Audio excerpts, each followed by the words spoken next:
நம்ம இப்போ செய்ய போகிறோம். அதுக்கு இப்போ நம்ம என்ன செய்ய போகிறோம்னா, ஒரு கடாயில் தண்ணி வச்சுருக்கோம்.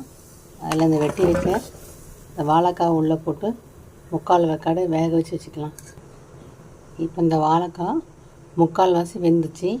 இப்போ இதை ஆஃப் பண்ணிவிட்டு தோலை எடுத்துட்டு கேரட் துருவில் திருவி எடுத்துக்கலாம்.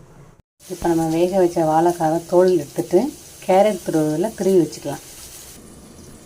இதே போல் நம்ம துருவி எடுத்து வச்சுக்கணும். இதை தாளிக்கலாம். அதை வாழைக்காய் தாளிக்க வெங்காயம், பச்சை மிளகாய், கருவேப்பிலை இந்த கடாயில் எண்ணெய் காஞ்சாச்சு. தேங்காய் எண்ணெய் ஊற்றிக்கணும். கடுகு போட்டாச்சு. அது கூட வெங்காயம், பச்சை மிளகாய், கருவேப்பிலை போட்டுக்கலாம்.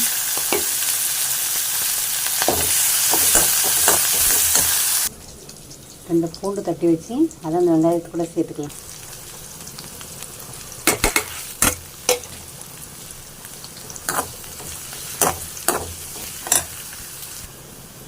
இந்த ஸ்டேஜில் இந்த வாழைக்காய்க்கு தேவையான உப்பை நம்ம போட்டுக்கலாம்.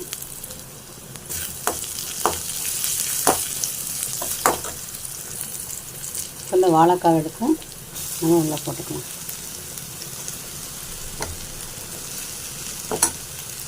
கொஞ்சோண்டு மஞ்சள் தூள் உள்ளே போட்டுக்கலாம்.